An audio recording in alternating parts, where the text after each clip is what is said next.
In the second half of today, we'll conclude our discussion of Layer 3 protocols by talking about all of the different fields in the IP headers. We'll start with IPv4, then we'll talk about IPv6, and then we'll be done. So this is the IP header. You probably already recognize a lot of the fields, but we're going to methodically go through all of the fields, introducing some new ones along the way. And in addition to just telling you what the fields are, we're also going to go through the design choices that the designers of IP made when they designed this header. Why did they decide to include these fields? Could they have chosen to not include some of these fields? Were there additional fields that they should have included? We're going to think about the design trade-offs that the IP designers made when they designed this header. So not only are we going to tell you what these fields are, we're also going to tell you why they exist. So if we're getting into the heads of the IP designers and we're thinking like a designer, we can think of the IP header as the way that routers and hosts communicate at layer 3. So if we're forwarding a packet across the network and the end host has to say something to the router, it would do so by filling in the IP header with some data. Or if one router wants to say something to the later routers, it would do so by filling in an IP field and then forwarding the packet. So if routers or hosts want to communicate, they have to use the fields in the IP header to talk to each other.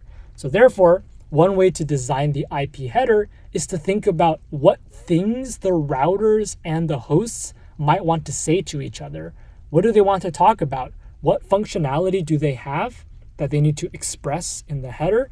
That can give us a clue as to what fields have to be in the headers and what fields don't. So we're going to split up the header into various tasks that have to happen at layer 3.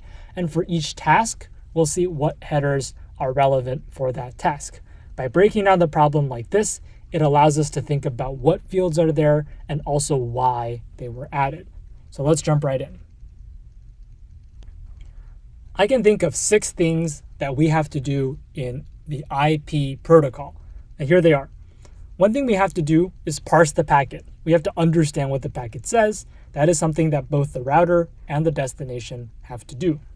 Routers also have to forward the packet to the next hop. We've seen that before. Once the packet reaches its destination, we need to know what the destination should do with the packet. And potentially routers and destinations have to send responses back to the source. There might be some errors that we have to handle, and there might be some special packet handling that routers and destinations have to do. So we'll split up IP into these 6 tasks, and then we'll think about what header fields we need to add to support all of these tasks. Let's start with the first one. We need to parse the packet. We need to understand what the ones and the zeros represent and where all the various fields are. So one thing we need is a version number. Are we using IPv4, IPv6, or some other version of IP? Those version bits will tell us what version we're using, and that allows us to figure out where all the other header fields are. We'll also use the header length field to tell us how long this header is.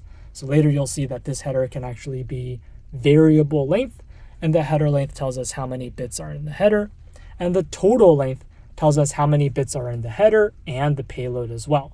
So these allow us to take the ones and zeros and start to figure out where things are. Where's the payload? Where's the header? What's inside the header? Where does the packet end?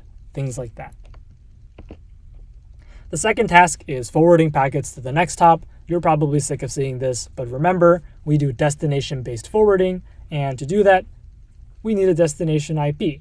So you've already been convinced that the packet needs a destination IP, but by breaking down the problem into subtasks, we can also see that the destination is necessary because it needs to be there for routers to forward packets to the next hop. That's another way of seeing why the destination has to be there. Task number 3. Once the packet reaches its destination, we need to figure out what the destination does with the packet next. That's what the protocol field is for. The protocol field tells the destination what layer 4 protocol comes next. So if you remember demultiplexing, this is the field that we use to demultiplex.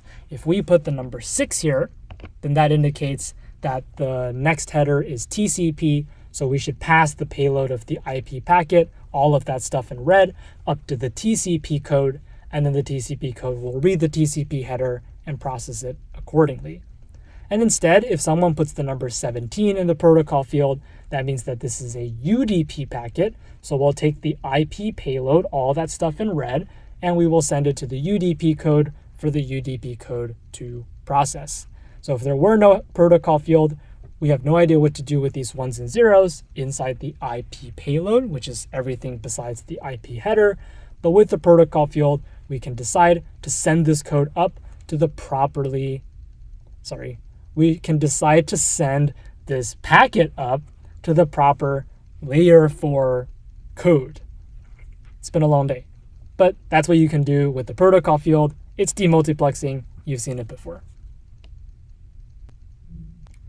So continuing on with the things that we need to do in IP and how they affect the header fields that we chose to include, something else that packets need to include is the source address.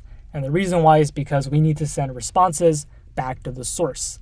So the destination might want to send a reply back to the sender, but also intermediate routers might want to send an error message back to the original sender. So now we know why the source IP is here. It's for the purpose of sending replies back to the source. Now let's get into the next task, which is handling errors.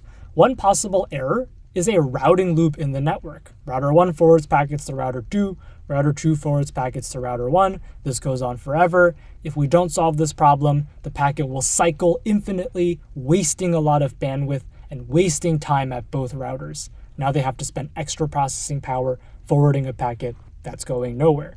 To solve that, we include a field called time to live, and it specifies the maximum number of hops that a packet can take.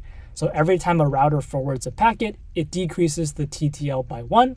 And if the TTL ever reaches 0, that router will discard the packet and send an error message back to the original sender. So that will help us avoid the loops. The packet will still run in a loop for a while, but eventually the TTL will expire and the packet will get lost. That is better than having the packet cycle forever, gobbling up bandwidth. Another error that might happen is the packet getting corrupted in transit. And to solve this, we'll include a checksum. If you've never heard of a checksum, it's kind of similar to a check digit in your credit card. And I guess if you haven't heard of that, a quick digression, sometimes the last digit of your credit card number is a redundant digit. It's the sum of your first 15 digits. And the reason why that's there is so that if you accidentally make a typo and you type one of the first 15 digits wrong, the 16th digit will not match the sum of the first 15, and that is a sign that you have entered the data wrong, and the program can tell you that. Or if you type the 16th digit wrong, then it will also not match the first 15, and the program will tell you that. So the check digit is a redundant piece of data, but it helps you catch errors. The checksum is basically the same thing. It's a little piece of data that you include in the header, and it helps you catch errors elsewhere in the packet. If there's an error somewhere else, the checksum will not check out. If there's an error in the checksum, it will not check out. And if you ever receive a packet with an incorrect checksum, you can just discard it.